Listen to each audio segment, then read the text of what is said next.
창세기 27장 18절에서 26절의 말씀 우리 한 목소리로 읽겠습니다.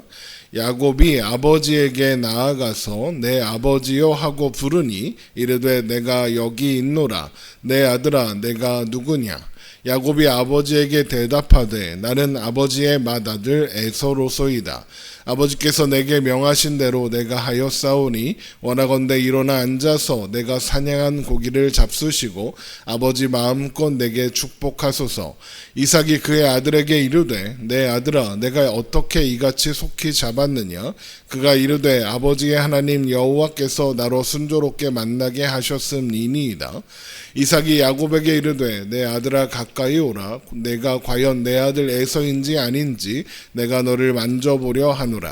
야곱이 그 아버지 이삭에게로 가까이 가니 이삭이 만지며 이르되 음성은 야곱의 음성이나 손은 에서의 손이로다 하며 그의 손이 형 에서의 손과 같이 털이 있으므로 분별하지 못하고 축복하였더라. 이삭이 이르되 내가 참 내 아들 에서냐? 그가 대답하되 그러하니이다. 이삭이 이르되 내게로 가져오라. 내 아들이 사냥한 고기를 먹고 내 마음껏 내게 축복하리라. 야곱이 그에게로 가져가매 그가 먹고 또 포도주를 가져가매 그가 마시고 그의 아버지 이삭이 그에게 이르되 내 아들아 가까이 와서 내게 입맞추라. 아멘. 이삭이 에서를 축복해서 집안의 새로운 가장으로 세우려는 것을 알게 된 리브가는 야곱을 불렀습니다. 그리고 가서 염소 새끼 2마리를 가져오라고, 그러면 그걸 이삭이 좋아하는 별미로 요리해 줄 테니 들고 들어가서 이삭에게 들어가서 에서를 대신하여 축복을 받으라고 했습니다. 야곱은 그러다가 들키면 축복은커녕 저주를 받을까 염려되어서 망설였지만 리브가는 혹 그런 일이 생긴다면 저주는 다 자신이 받을 테니 너는 시키는 대로만 하라고 이렇게 설득했고 결국 야곱도 그 계획에 참여하게 됩니다. 이런 리브가의 행동은 큰 자가 작은 자를 섬길 것이라는 하나님의 말씀을 명분과 근거로 삼아 행해졌을 겁니다. 그러나 그런 명분과는 상관없이 리브가의 행동은 부적절하다 했죠.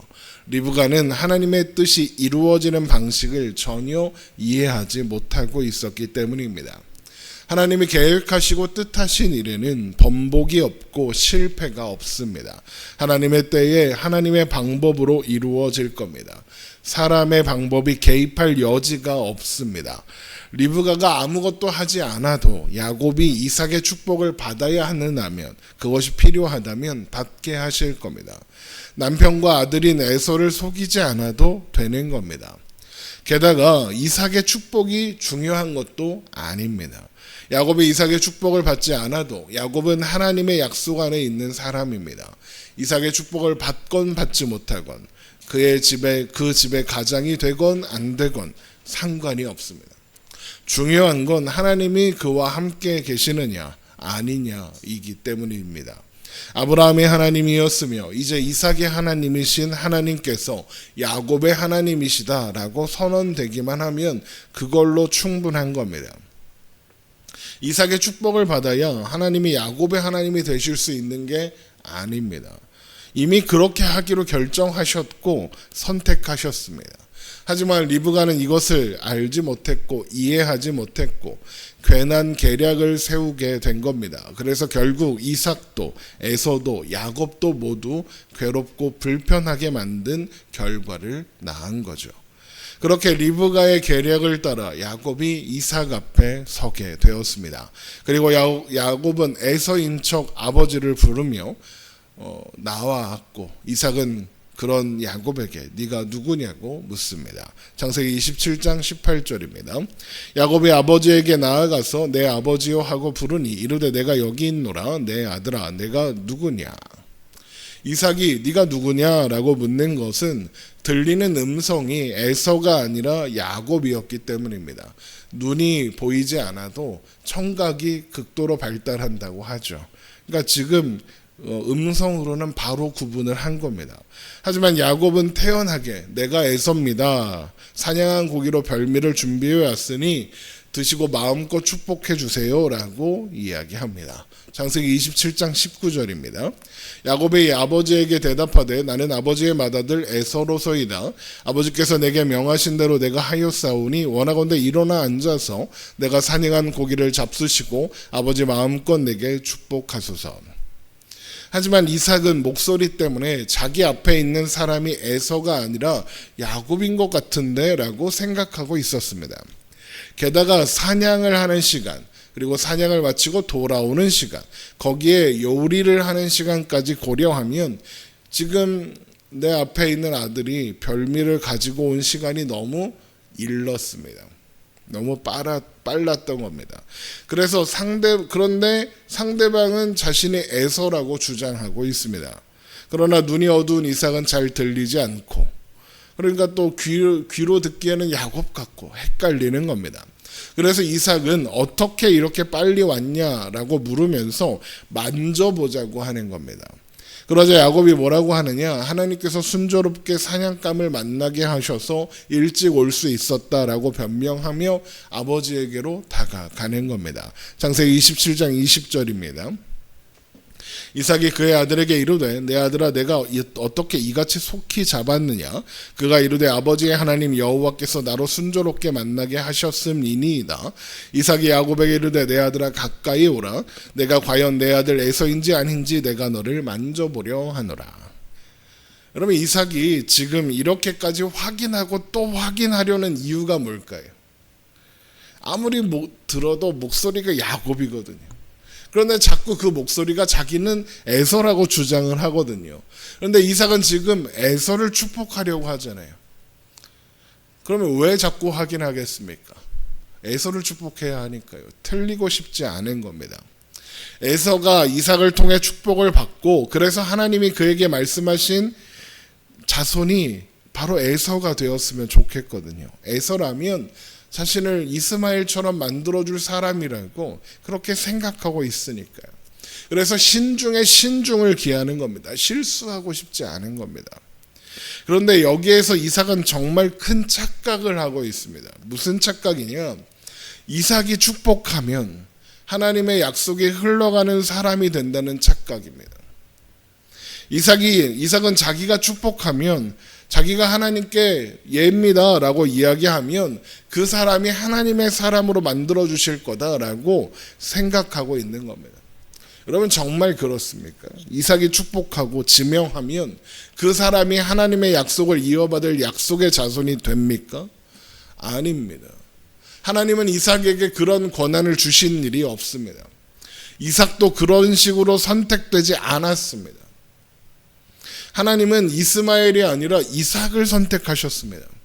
아브라함도 자기가 선택하려고 했습니다. 자식이 없었을 때는 집에서 길리운 종 엘리에셋을 선택하겠다 그랬고, 이스마엘이 태어났을 때는 이스마엘로 족하다, 이스마엘을 선택하겠다라고 했어요. 그러나 하나님은 그가 하나님이 선택하신 사람이 아니고 따로 선택하신 사람이 있다고, 계획이 있다고, 그건 사라를 통해 태어나게 될 이삭이다라고 말씀하셨습니다. 그러니까 엄밀하게 말하면 애초에 이삭도 하나님이 선택하신 사람이지 아브라함이 선택한 사람이 아니었던 겁니다. 그런데 그런 이삭이 무슨 자격으로 하나님의 약속이 이어질 사람을 자기가 선택하겠다고 그러는 걸까요? 이삭의 선택이 무슨 의미가 있습니까? 아무 의미도 없습니다. 이삭이 선택해도 하나님이 아니라고 하면 아닌 겁니다. 그런데 이삭은 자신의 선택이 곧 하나님의 선택과 같다, 이렇게 생각하는 거고, 그래서 틀리지 않으려고 야곱이 아니라 에서를 축복하려고 지금 계속 묻는 겁니다. 신중에 신중을 기하고 확인을 하는 거죠. 그런데 이삭이 지금 열심히 확인해서 성공했습니까? 아닙니다. 이삭의 뜻대로 되지 않았습니다. 이삭은 신중에 신중을 기했지만 이삭이 의도했던 결과로 이어지지 않았습니다. 왜 그렇습니까? 리브가가 이삭이 야곱을 만져볼 것을 이미 예상하고 야곱의 매끄러운 살에 염소 새끼 가죽을 덮게 했거든요. 그래서 이삭은 야곱을 만지고도 에서라고 생각하게 되는 겁니다. 창세기 27장 22절입니다. 야곱이 그 아버지 이삭에게 가까이 가니 이삭이 만지며 이르되 음성은 야곱의 음성이나 손은 에서의 손이로다 하며 그의 손이 형 에서의 손과 같이 털이 있으므로 분별하지 못하고 축복하였더라. 만져보기까지 했는데 분별 못하는 겁니다.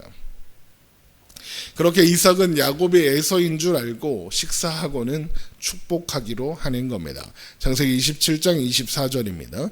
이삭이 이르되 내가 참 내 아들 에서냐? 그가 대답하되 그러하니이다.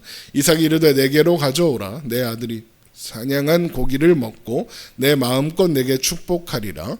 야곱이 그에게로 가져가매 그가 먹고 또 포도주를 가져가매 그가 마시고. 그리고 나서 이제 이삭이 야곱을 축복하기 시작하는 겁니다. 그 이야기는, 그 내용은 내일 살펴보도록 하겠습니다. 여러분, 사람이 아무리 신중에 신중을 기하여 선택을 해도 이루어지는 것은 하나님의 뜻밖에 없습니다. 제가 좋아하는 잠언 16장 9절에 이런 말씀이 있습니다. 사람이 마음으로 자기의 길을 계획할지라도 그의 걸음을 인도하시는 이는 여호와시니라. 제가 이 말씀을 좋아하는 이유는 그의 걸음을 인도하시는 이는 여호와시니라 라고 하신 부분 때문이기도 하지만 그것보다 더 중요한, 그리고 더 마음에 와닿는 이유는 그 앞에 있는 사람이 마음으로 자기의 길을 계획할지라도 라는 부분 때문에 그렇습니다. 특히 계획할지라도, 그러나 이 부분이 좋습니다. 왜 그렇습니까? 사람이 마음으로 자기의 길을 계획할지라도, 계획해도 신중에 신중을 기하고 열심에 열심을 내서 준비한 계획이라 하더라도 이루어지는 것은 사람의 뜻과 계획이 아니라 하나님의 뜻과 계획이니까요. 이 말씀은 사람의 계획은 계획이고 하나님의 뜻은 하나님의 의도대로 이루어지는 거다. 사람이 계획해도 하나님은 자기의 길로 사람을 인도하신다. 이런 뜻이니까요. 그래서 저는 이 말씀이 참 좋습니다. 얼마나 다행인지 모릅니다. 한없이 어리석고 미련한 내 뜻대로가 아니라 한없이 높고 한없이 지혜로우신 하나님의 뜻대로 인도하신다니까요. 이게 얼마나 다행인지 모릅니다. 우리는 우리의 계획, 우리의 뜻대로 되면 다 잘 될 것 같고 다 좋을 것 같습니다. 하지만 시간이 지나고 나면 그때 내 뜻대로 되지 않았던 것이 얼마나 다행이었나 생각하게 될 때가 얼마나 많은지 모릅니다. 내 뜻대로 되지 않고 하나님의 뜻대로 될 거라서 참 다행입니다. 물론 계획 같은 거 필요 없으니 아무 계획 없이 살자, 신중할 필요도 없다, 고민할 필요도 없다, 아무것도 선택하지 말고 살자, 그런 말을 하려는 게 아닙니다. 어떤 선택을 하려고 한다면, 어떤 계획을 세워야 한다면 당연히 신중해야 하고 열심히 준비해야죠. 하지만 그럼에도 불구하고 하나님이 우리의 삶을 인도하고 계신다는 사실을 잊지 말자는 겁니다. 내 뜻대로 되지 않는다고 실망하지 말자는 겁니다. 오히려 그게 다행인 겁니다. 우리는 우리 나름대로 계획을 세우고 오늘 하루의 삶을 살아가면 됩니다. 그러면 하나님께서 그 걸음을 하나님의 뜻대로 인도해 가실 겁니다. 내 뜻대로 되지 않아도 그래서 내 뜻대로 되지 않아도 실망하지 않을 수 있는 겁니다. 왜요? 하나님의 뜻이 이루어지고 있을 테니까요. 내 뜻대로 되고 있다고 너무 교만하거나 기뻐할 필요도 없는 겁니다. 왜요? 하나님이 그 걸음을 인도하신 결과일 테니까요. 그러므로 여러분, 내 뜻이 아니라 하나님의 뜻을 바라보며 내 계획이 아니라 하나님의 계획이 이루어지는 것을 소망하고 기대하며 우리는 그렇게 오늘을 살아가면 되는 겁니다. 기도하겠습니다.